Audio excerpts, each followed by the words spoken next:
Good evening. Welcome to episode 136 of the Houston Roundball Review presents Folks Talking Sports. I am KG Kris Gardner of the Houston Roundball Review, and joining me, as always, is my man Willy Gibson from Ohio. How are you, sir? Fantastic, sir. How about yourself? I'm doing pretty well. Let's have I'm trying to be objective. Mm. Let's have some fun here. Brother Gibson, what are your thoughts on the what's it? The notice of allegations handed out to the team up north today. Yeah. Miss Wanda, how are you? Hey, Miss Wanda, how are you? My thoughts? Yes, sir. Great. Can you elaborate on that a little bit more, sir? Wonderful. No, I mean, in all seriousness, it expected and true. They've been slowly leaking out over the past 5 or 6 weeks. So nothing. I haven't, of course, haven't seen the official notice of allegation. We know that Michigan has been served with the allegations, the notice of allegation from the NCAA. Honestly, shocked because NCAA is notoriously for slow walking investigations. No doubt. And so for them, quite honestly, to have already provided the notice of allegations to the university is quite honestly shocking. But however, nonetheless, be interesting to see what additional information that hasn't been leaked that notice contains. And this is about the sign stealing. Yes, which is there seems to be a lot of evidence in this one. A lot.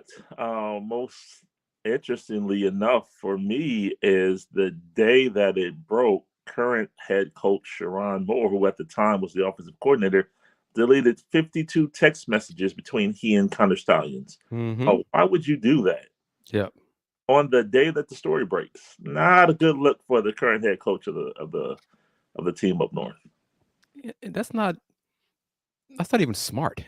No, I mean, and coupled with the fact that they've already been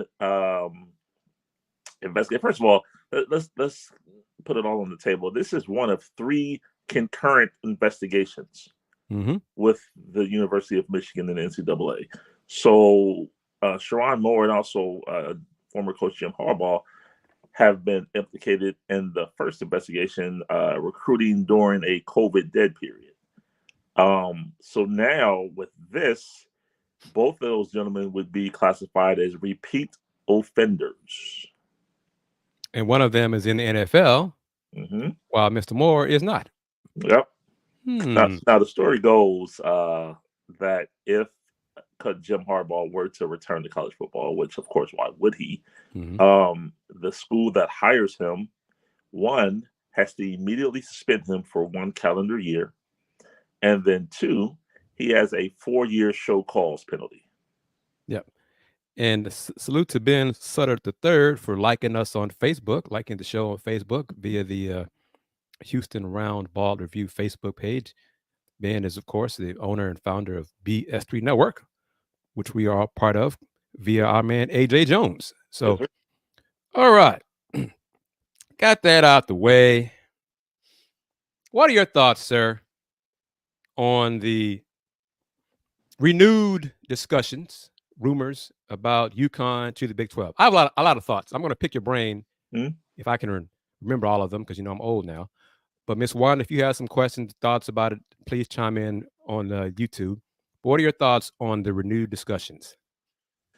I mean, great for basketball, but my initial thought is football is the straw that stirs the drink. And last I heard, UConn football isn't necessarily the powerhouse or a juggernaut that other blue blood schools would be. So while it's great for basketball, both men and women's, on the football side, it leaves a lot to be desired. So it'll be interesting to see how all that shakes out.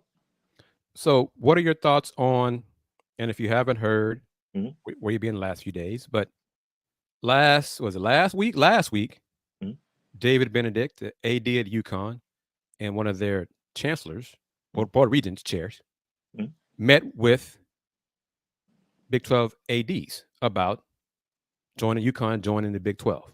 This coming week, Brett Yormark, commissioner of the Big 12, is going to meet with the Big 12 presidents and make a presentation about why he believes UConn would be a good fit for the Big 12.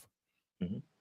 One of the criteria for UConn to become a member would be to improve and invest in football, because as you said, and UConn football has not been good, has not really sniffed good in the last 10 years. Mm-hmm. So one aspect of it, I think this is part of the change in discussion, the change in negotiating. I'm curious as who presented it this way.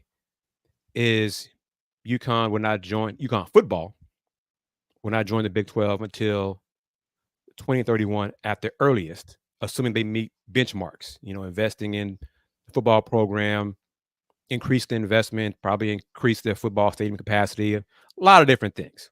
Mm-hmm. Hearing that, does it make sense to you based on what you said about UConn football being the dregs the last few years? Does it make sense for them to delay? Yes, and give them benchmarks to improve their football program. See, that to me, I would take issue with that, because now you're pitting, it's internal fighting, is what it sounds like to me. Because why would you, some of me is okay, but other parts of me are not. Well, why would the university? Well, I know why University of Connecticut would do that. It's financial considerations. Mm-hmm. However, that just seems, I don't know. I mean, that's that. Well, I do know that just seems petty. From whose perspective? From whose perspective? The Big 12. I guess it's like, well, why? You want UConn, but okay, I want you, but your football program, nah, not really. But if you do this, you can come in. So what if they don't? Then what? And yes, but they will, because they want the football money. They want to be part of a power forward. They being the AD, the chancellors, the board of regents, all of them, and UConn. UConn wants that. They want that budget because they have a budget deficit. Let's call it a buck. Right.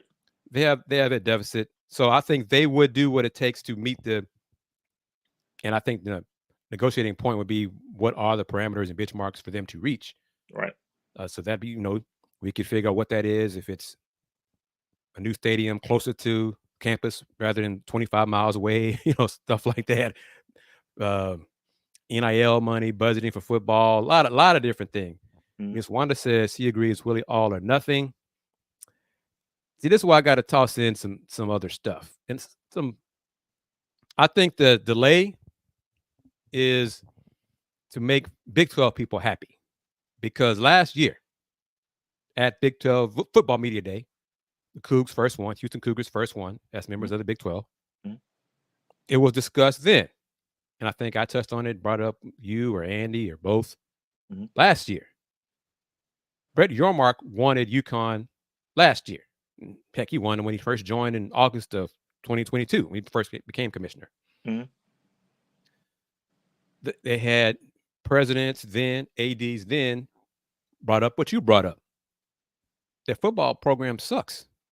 It stinks. It's in the dregs. Mm-hmm. It would just bring down Big 12 football in our conference. So Commissioner, why would you want to do this? Yes, you've done a lot of great things for us, but no, UConn basketball, yes, but football, no.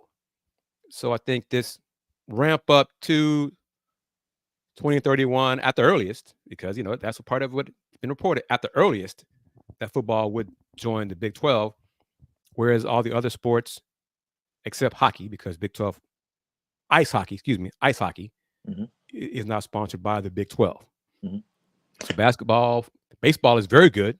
It's better than UH baseball. Well, that's not saying a lot, but anyway, it's better than, it is very relevant nationally for UConn baseball. So some of the other sports I think would be fine in the conference. But go ahead. So if I'm Jim Phillips, let's get a little sloppy with it. If I'm Jim Phillips, commissioner of the ACC, and I'm watching all this go down, what's stopping me from you reaching out to UConn right now and say, I'll take all of you right now, ACC, let's go. Why would you? That just seems, and I understand why, but I can throw a wrench in the whole program if I'm Jim Phillips in the ACC. Like, we'll take you as you are, and we'll build up to that once you become once you are members of the ACC. And let me chime in. CA37 thought they might wait to see what happens with the ACC. That's a different track. Mm-hmm. UConn will be a 17th member in the Big 12. And then worry about the ACC imploding down the line when that does happen. But to your point, I would say this: UConn might say no, or probably say no to the ACC because of their instability. Mm-hmm. With Florida State, Clemson leaving soon. They're going to leave. It's this question. They're going to leave. So UConn might be like, well, why would I want to join that ship when we have more stability in the Big 12? Right. We'll say you to that. I was just looking at, again, just the whole, I want you, but not football. And then, you've talked about it several times, the football only conference. So what's to say, again, I'm just throwing the wrenches in this program all the way around. What's to say 2031 comes, and at that point they're at a football only scenario. For example, the ACC, Notre Dame is a member of the ACC and everything but football. So what's the UConn football if they get up to that point to say, you know what, we're going independent? Well, they're independent now. Why do they want to go back? Right. So that's my point. I've gotten to the point, I've met your benchmarks, but if I'm improving, then I've already improved to the point where, I'm generating, income as well.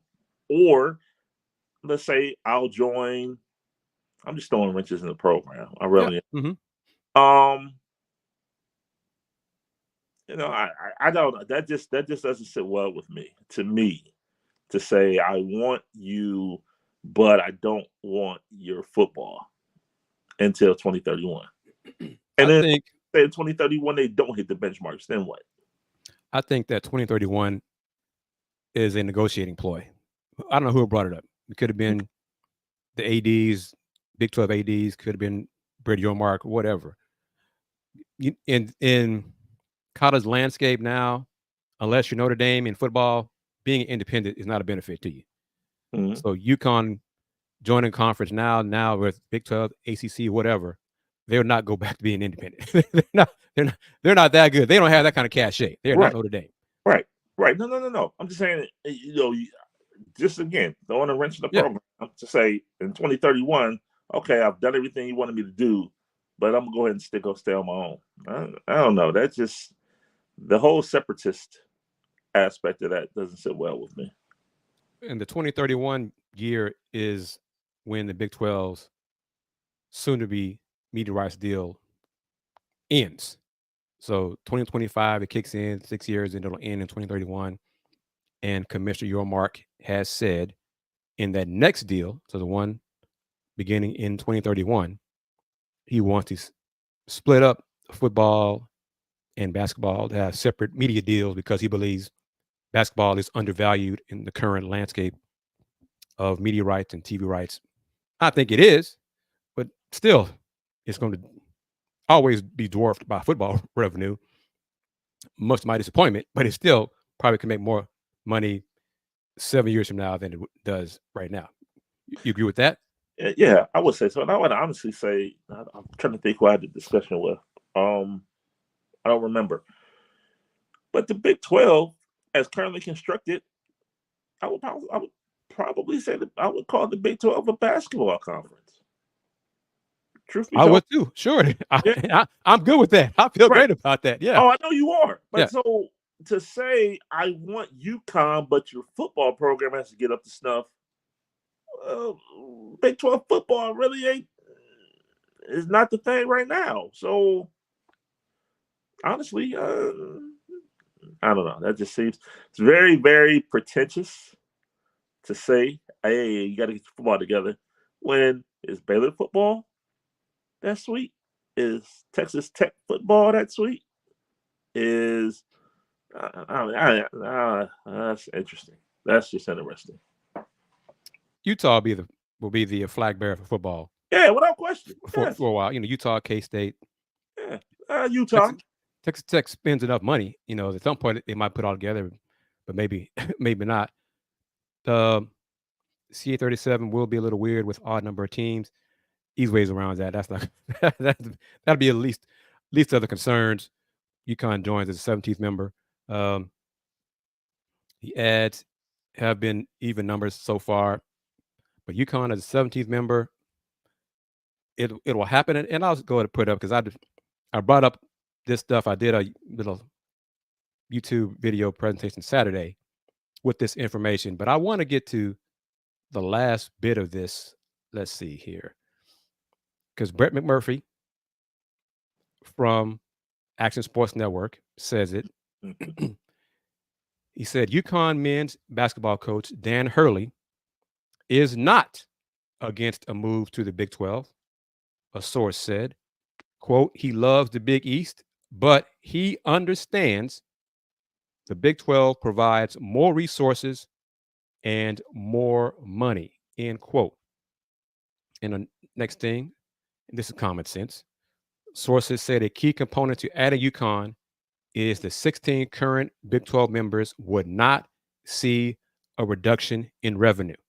That's important. That would be something that Commissioner Joe Mark will say in his presentation. But a columnist at the Hartford Courant, Dom Amore, love that name, Amore, says, for UConn, this is not about risking basketball to save football.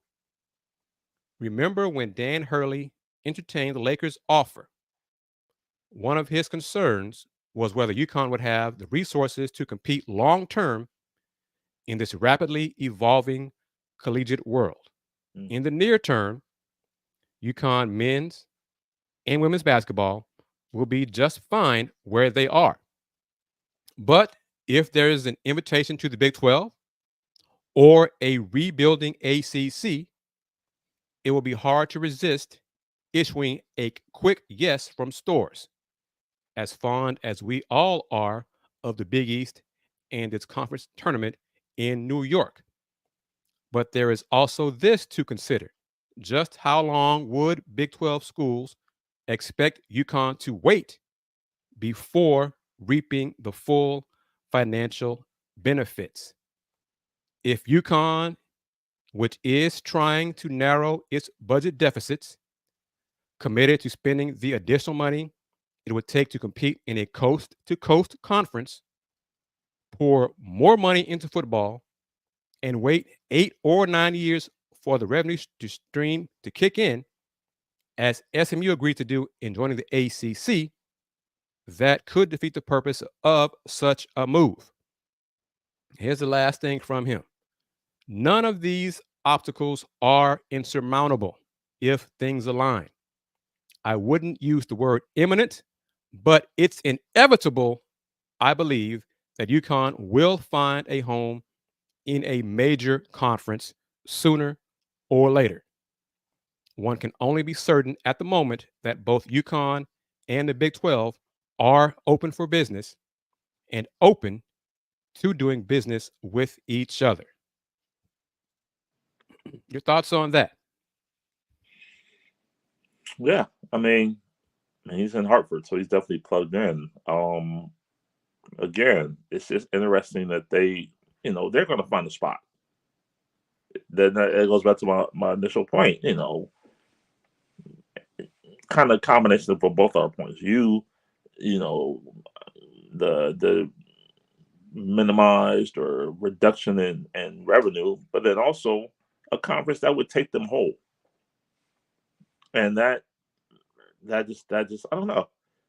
That just to me, just upon hearing that, and I heard it for the first time a moment ago, that just doesn't, what athletic director, how do you pitch that to your football program to say, okay, we're gonna go over here and have the surf and turf, but go ahead and eat these beans and franks for about 7 years, and then work your way up to the surf and turf. What's the morale of that football program at that point? And how about this? ESPN, so I can pull it up. Here we go. This is from The Athletic, guys, at The Athletic. In order to feel comfortable adding another school, the current Big 12 members will want assurance that UConn's addition would not dilute their shares of league revenue, as Brett McMurphy wrote. ESPN has previously considered adding more money to the Big 12's TV deal, according to broadcasting sources briefed on the talks. Fox, the Big 12's other broadcast rights partner, may be less inclined to add money, as it already has UConn basketball as part of its Big East package. So if ESPN says to the Big 12 presidents, because that's who's going to make the final say, not the Big 12 ADs, Big 12 presidents, yes, we're going to give y'all more money if UConn becomes a member of the Big 12. Does that sway you? And let me say this. If ESPN says Big 12 presidents, you add UConn, we'll give you more money. If they say to the ACC, we're not going to give you more money if you add UConn. How about that? And add them whole? Yes. Yeah, and that's my whole thing. If you add them whole, I'm fine with that. But my issue is the separatism. Oh, no. I'm saying, depending on what ESPN says. What if ESPN says to both the Big 12 presidents, add them in everything but football for less 3 years. Let's go with 3 years. Forget 7, 8 years, whatever it is. We'll give you more money. But to the ACC schools, presidents, we're not going to give you more money. I don't care how you add UConn. Add them whole right now, whatever. We are not giving you more money. Yeah, my issue isn't with the Big 12. My issue is with UConn, the university athletic department. Why would you carve up your program like that? That's my issue. My issue has never been with the Big 12. It's the athletic director, the athletic department of UConn that will accept that, saying, okay, we'll take everything over here, but leave football on an island. That's the problem for me. Okay. I agree. I understand where you come from. Trust me, I do. Yeah. But I'm trying to see the rationale from David Benedict's, if it is from him, because it might be from the Big 12 side. Yeah. Brett Yormark is trying to thread a fine needle with his Big 12 ADs who are not happy with it, and say, what about we bring him in football down the line, try to split the baby, so to speak. Right. But so from that perspective, I can see Brett Yormark suggesting it, trying to make his people come to his side of viewpoint. Sure. But from UConn perspective, I don't know. Well, okay, guys, we know y'all aren't happy with us. We know that last year we were watching Folks Talking Sports, and we heard this guy, Kris Gardner, saying that our football program is trash, so that's why y'all don't want us as of 2023. Okay, so what if we do this? I mean, if you are the AD of UConn and you suggested that, how would you spin that to your coach? Right. Right. This gives you a peek behind the curtain. Ohio State, their non-conference schedule in 2025 includes a visit from UConn. So the independent UConn. Yeah. Ohio State typically plays one premier non-conference opponent, and then the rest others. So that kind of gives you an indication of what the UConn program is right now. Ohio State plays them the week after they play Texas. And typically, after you play a premier opponent, you tend to play It's a check game. UConn is a check game. Yeah. You said that, Chris. I didn't say that. but I I'll add to it, and on this edition of Folks Talking Sports. Thank you for watching us on Facebook and on YouTube. What's wrong with having a conference member that is building a football program? Kansas football has sucked for years until recently, right? Yep. They finally started to invest in football. Rutgers football. That was my one. I was coming. Has sucked for years. Yep. So I don't understand what am I trying to say? The thought process from the ADs who are saying we don't want them to bring down our football program, but every conference has a member that brings down your football program, your football conference. Everything. Vanderbilt football has sucked for years. Yes. Rice football, Coach Bloom, no shade. Rice football has sucked for years in any conference, So why not bring UConn football in if it means your basketball brings you more money for everybody? Exactly. That's exactly my point. I don't understand the separatism. I don't. I really don't, because you just said it perfectly. Football programs. Yeah, I don't know. For the most part, unless you are a blue blood football program, yes, you will have your ups and downs in football. 5-year cycle, you may just be struggling. Yep. 8 years, you might struggle until you get back up to it. Might need a new coach, new way of doing things, whatever. Okay, because I think the head coaches, the ones who are trying to save their job, man, when we play UConn on the schedule, I got to win there. I got a dub right there. They love having UConn football. Yes. Until they get good. So I don't. Yes. The poo point of not having them in the conference for football, I don't get it. I heard it last summer, and I just nodded my head. Of course, I might be biased because I'm just thinking about basketball, UConn basketball, and having them in the conference would return money to my pocket, right? As it did when UConn was in the AAC with Houston, and my YouTube views skyrocketed. Talking to Stewie and Stephanie Dolson and Gabby Williams and Gino, and I was in hog heaven, man, with all that. So I'm looking all forward to it if this happens.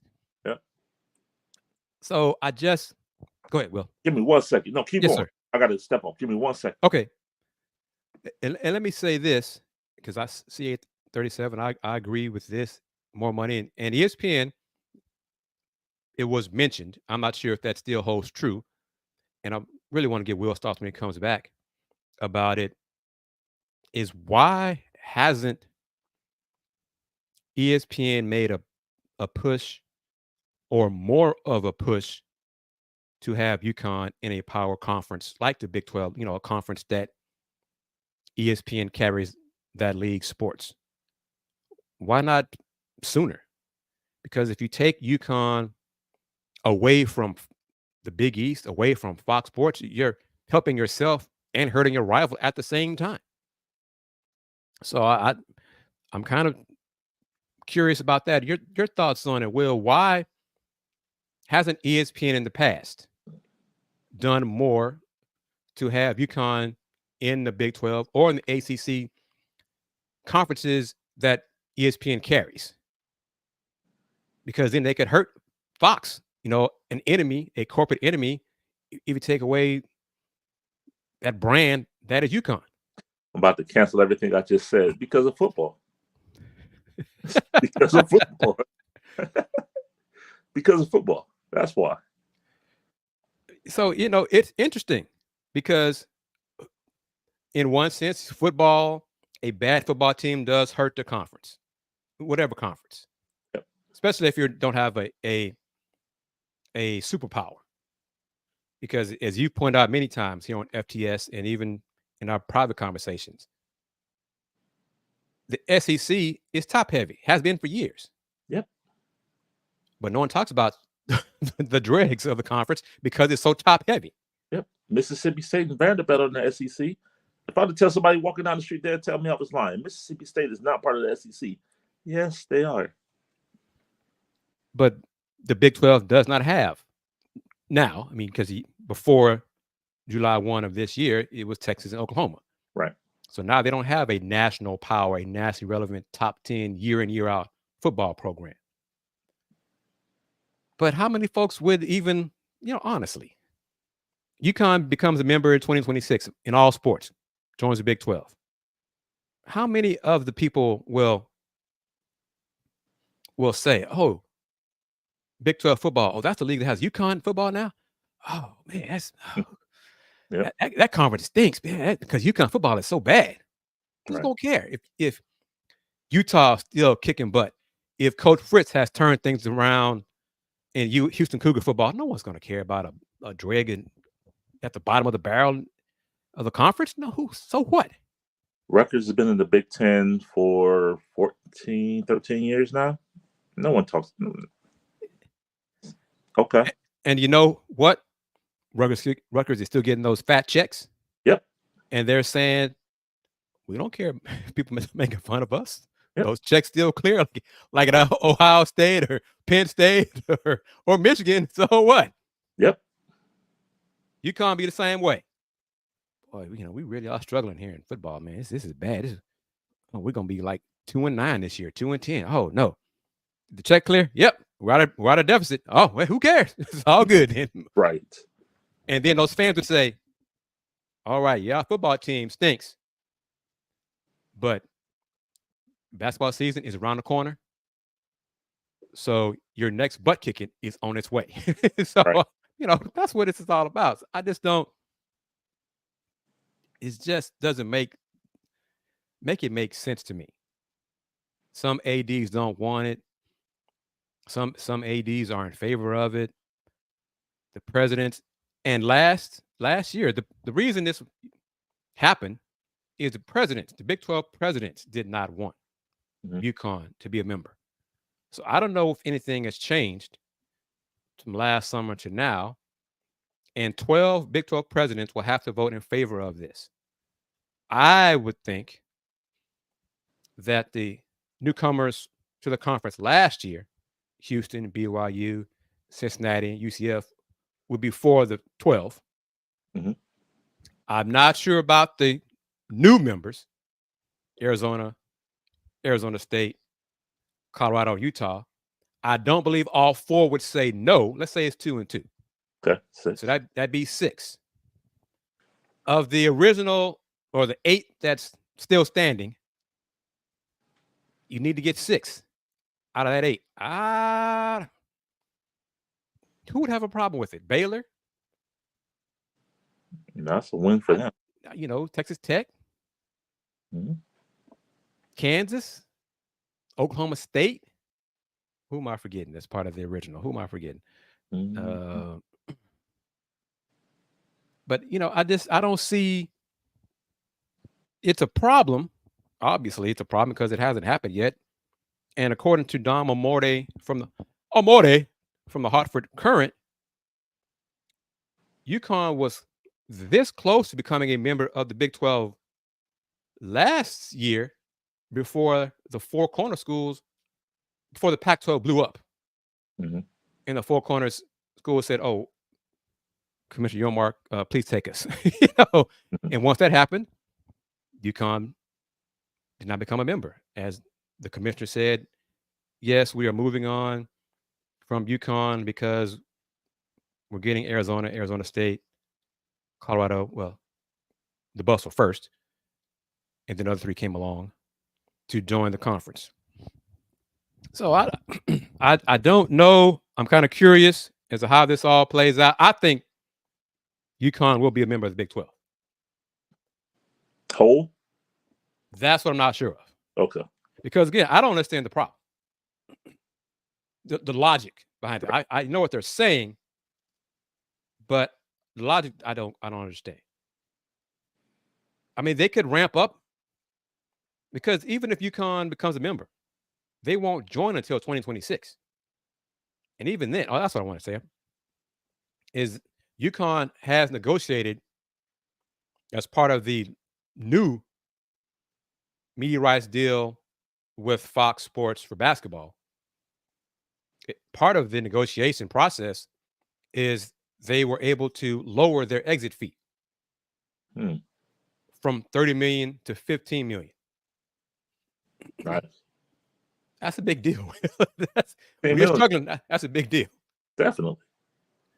So the fact they got to do that, I think they're trying to play chess, not checkers.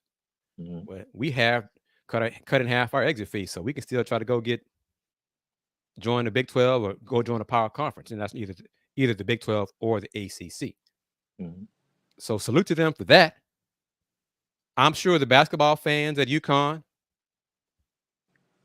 why are they doing this? Why are they spending all this time on our sorry ass football program? Why do we care so much about this? Why is Benedict wasting so much time on this? What is he doing? And Mr. Benedict can say, well, $44 million coming year in, year out. That's one reason right there. So we have an annual deficit of like 35 million now. A couple of years, we're a member of a power conference. That deficit goes away. But still, football still stinks. The checks are good, people. What I don't understand about that, man. Right. So to wrap it up, I don't understand. UConn joins the conference whole in 2026. They will have to negotiate with the Big East the amount owed regarding the notice of leaving, because I still think it is 27 months. And 27 months from now, we're like at the end of 2026? 27 months. Yep. That'd be like November, December, right? Yep. Well, you're not going to be started playing sports in December. Not if your objective is to play for the 26-27 season. Right. So they're going to have to negotiate a less than 27 months part of that. But again, in 2 years' time, with the talk of, hey, we are going to, it's at the end of September this year, it is announced that UConn is the newest member of the Big 12, starting in 2026. Just say, okay?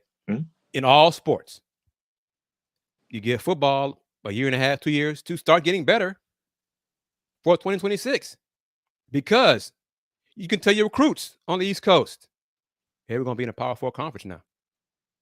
We're going to be playing on Fox. We're going to be playing on ESPN. Tell your parents you can watch us.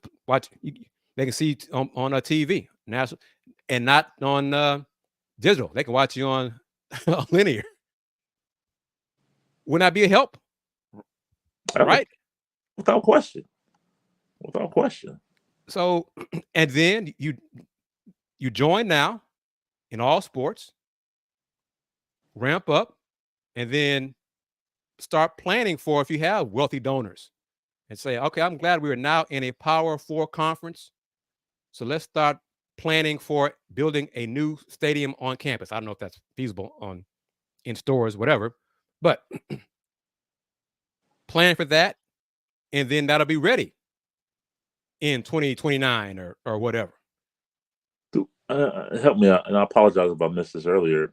Has any information been released as far as what potential benchmarks they will be looking for them to hit? No. Okay. No. Okay. I mean, it's got to be, NIL related, things like that. Heck, be convinced they're going to pay the revenue sharing to the student assets. And see, that's a twist to it. UConn right now, as a member of the G5, would pay less to the student assets because they're not a Power 4 conference, or unless they can negotiate because they are not a Power 4 because the agreement, all this, what I'm trying to say, the House settlement happened before they became Power 4 members. So could we still owe as if we were G5? Does that make sense? It does. So, that's a twist to it as well. This is fun to discuss. I do believe Commissioner Yormark is going to convince 12 presidents, at least 12, to have UConn as a member of the conference. Let's see, who was I thinking of? Kansas State, Baylor, Texas Tech. That's 4. Oklahoma State is 5. Who else? Well, who else? Who of the original? The Hateful Eight. Who am I missing out of the Hateful Eight? Who is it? Baylor, Texas Tech, Oklahoma State. Help me out, CA37. Help me out.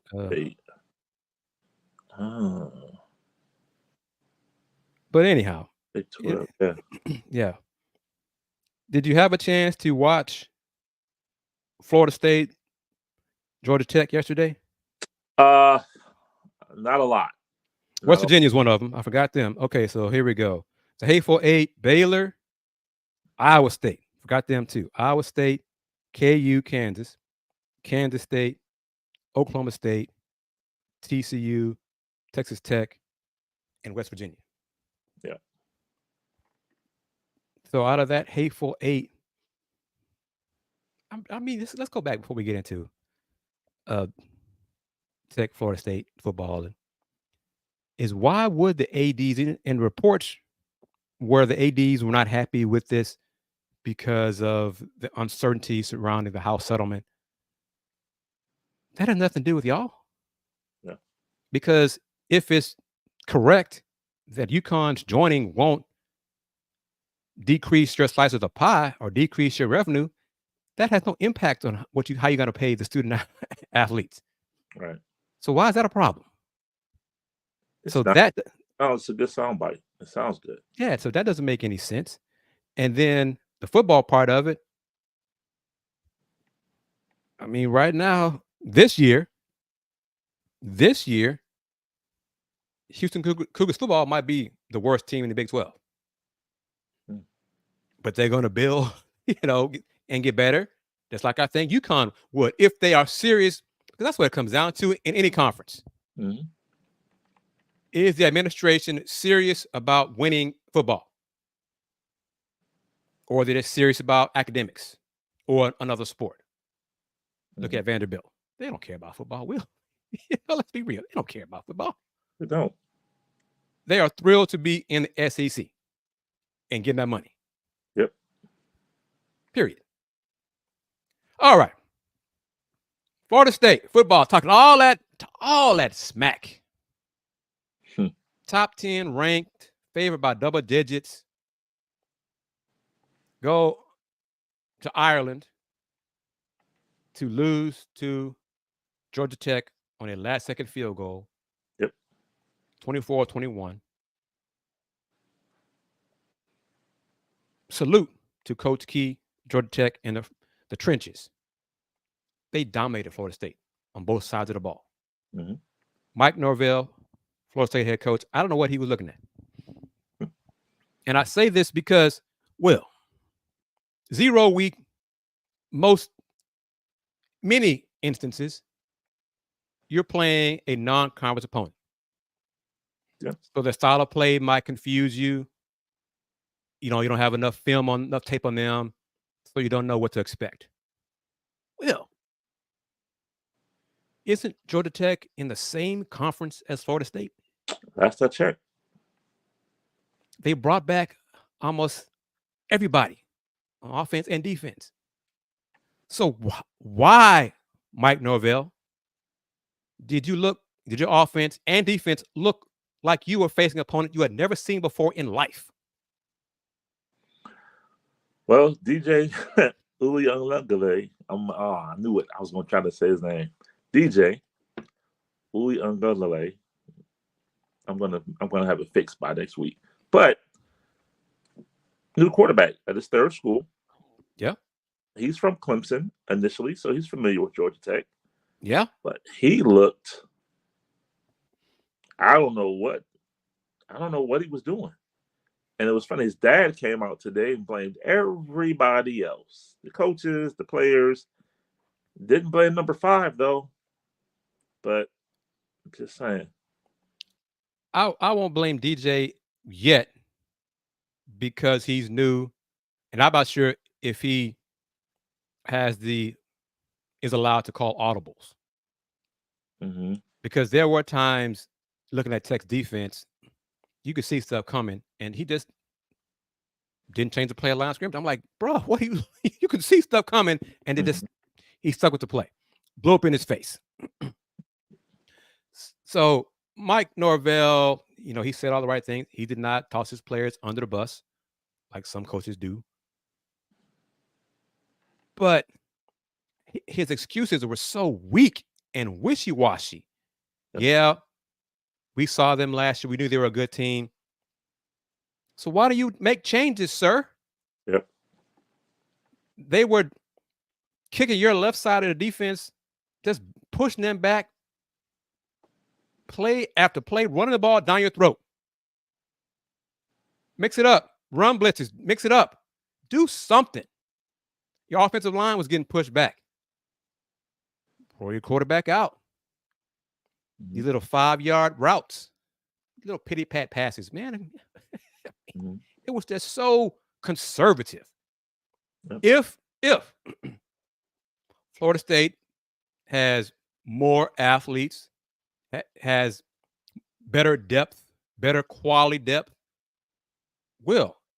I thought you would want to speed up tempo, play your guys, and wear down your opponent because you have better depth. You would think. I would think so. No. Florida State's like, oh, well, they have 7 possessions. We have 7 possessions. So, hey, they're going to just run it on our throats. We'll just sit there and take it. I mean, that's what it was. I mean, come on, man. Yeah. That was interesting. But if there was a year to do it, it was this year. And the year of the 12-team playoff, a team with 2 losses is going to make the playoff. Yeah. So, the season isn't over. Yeah. They can still win the conference.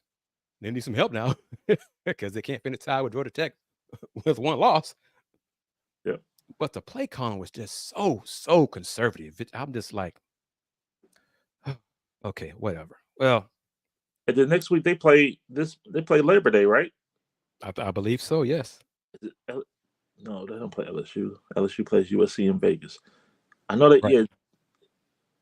Florida State is on Labor Day. They play Boston College. Oh, they're fine. Yeah, they'll find a way. Oh, I don't know. Bill O'Brien. They'll find a way. I mean, they're favored by 17. But is that Chestnut Hill? No. Oh, so Tallahassee. Yeah. I don't know. Bill O'Brien. And the defense looked shaky too. They couldn't tackle. And that's my point. Bill O'Brien, NFL offensive guru. Yeah, he'll make them look. He'll make them think. And that's one thing. It was clear that the looks that Tech's offense gave them confused them so much. I mean, guys are trying to run. Where am I supposed to be? So if Brent Key did that, what is Bill O'Brien going to do? So that's a fair point. That's a fair point. 0-2. Yeah, Mr. Gibson. Yeah, I'm going to play this soundbite for you from Wednesday's introductory press conference of Eddie Nuñez, the new Houston Vice President of Intercollegiate Athletics. This is my question, Mr. Gibson. Yep. Notice, be observant. Okay, be observant. After I ask the question, notice the expression on UH Chancellor, UH President Renew Couture to Mr. Nuñez's right, sitting down. Here we go. Mr. Nuñez, Kris Gardner, right here. How important is women's athletics, the success of them, to you? It's huge. It's huge. I've always been a passionate supporter of women's sports. From my days at LSU, even before that, I remember at Florida as a graduate student, watching the successes of my peers, even before that, with women's soccer winning national championships, and I saw what it did for the rest of the department. Fast forward to where I was before at New Mexico. Women's sports, they took the reign for us in the beginning. Through some of the challenges, they were the ones carrying that flag. And so I knew the importance But I also knew that their support and vice versa, the support of the men's student athletes of them is what helps us be successful. Lastly, I have 2 daughters. 2 daughters that I want them to have every ability and opportunity in life. And so I'm going to do whatever it takes, not just to support our women's student athletes, but make sure that just like in the men and everybody else, is give them a chance to be great and be successful. What are your thoughts, sir? Well, first on her expression, it almost looked like she was saying thank you. Like somebody asked him about women's athletics. Yeah, as far as his answer, yeah, it was chalk. Yeah, I was gonna say the answer was, media relations 101. That's what that was. But her expression, yeah, it was almost like thank you. But I had to ask it. Yeah, of course, because no one else was going to ask it. So, but when I did ask it, I heard murmurs in the audience. Like, oh no, Kris asked that question. Oh no, and I'm like, yeah. And certain folks were in attendance too. Will, mm-hmm. You know what I'm talking about? I do, folks. Yeah, I do. Of course they were. Yeah. But your impression so far with the Ohio State offense, I'm assuming he means this, not Oregon State, on a new OC, Chip Kelly. We'll see Saturday. I mean, they've had a couple of scrimmages. I expect. My expectations are. There's weapons galore on that side of the ball. Will Howard is going to see receivers open like he's never seen before. He has 2,000-yard running backs at his disposal in the backfield. Offensive line is coming together. I think Chip is going to have a lot to work with. I think it's going to be a fun season. I think the line on Saturday versus Akron is 50.5. That's interesting, man. But yeah, it's going to be fun. Thank you for this, Mr. Cardenas. Thank you for that. Asking the question. Yeah, I was going to ask a question. I had 2 questions in my head if I was going to ask which one to ask, and I decided on that one. All right, closing moments of this edition of Folks Talking Sports. Do you watch any of the Chicago Sky Las Vegas Aces game today? I saw the last play. That's a great play call and execution on that one, boy. Yep. And Chicago made a comeback. I want to say they scored like 11 straight points to tie the game up at 75. And let me say this. Aces were up 3. 5 seconds left, Will. Foul. Come on now, foul. It didn't foul. Hits 3. Kennedy Carter, good move. Shook Jackie Young. Hey. Hit a 3. Yes, sir. What's up with her and Marina Mabry? Yeah, well, that's why Marina got traded. Yeah. So Marina's in a happier place at Connecticut. So, but you know what I'm talking about. Oh yeah, hey. So I think they had issues when they were together in Chicago. But after I'm shaking my head at Becky Hammond, why didn't you foul? Game tied up, 75. Call timeout, advance the ball into the front court. I think it was Jackie Young on the inbound. I think it was. Kelsey Plum had a great back pick on Angel Reese. Yep. Jackie made a great pass to Asia Wilson on the move. The MVP. And Asia scored a layup at the buzzer to win the game. And Las Vegas is 18-11. They needed it too because they were struggling. This was a lost week for them. Losing 3 times, really.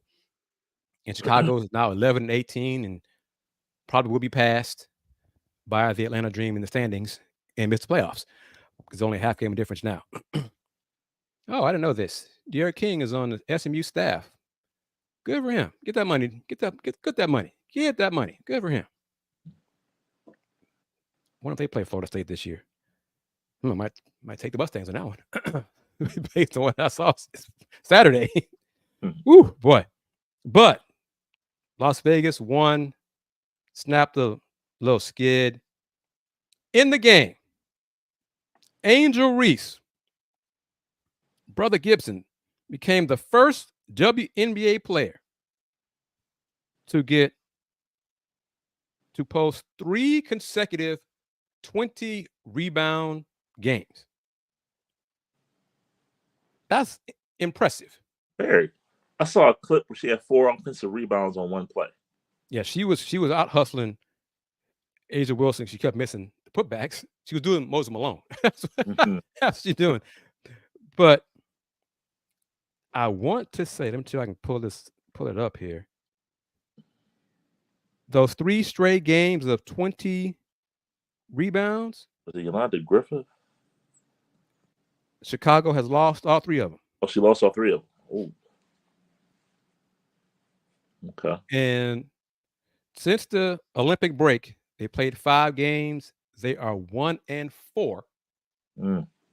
The one win is over the woeful Los Angeles Sparks, who apparently LA's lost 7 or 8 in a row, counting today's loss, and they lost to Dallas, who they led by 22 points and lost in the fourth quarter. They gave up a 40-piece in the fourth quarter and lost by 3. Wait a minute. So the Sparks were up by 22 in the fourth quarter and lost? They were about 19 in the fourth. I think the largest lead was 22. Oh. They were up 15 with 8 minutes to go. Oh. Yep. So, but Angel Reese, double-doubles left and right, but they're not winning. Will that be enough for her to not be Rookie of the Year? Absolutely. Absolutely. Because they are 11-18. Caitlin Clark and the Fever have a better record. It's not a lot, but still it's a better record. They're 13-16. Chicago is clinging to the 8th spot, a final spot in the playoffs, but they're only a half game up over Atlanta. And like I said, I think they'll be passed.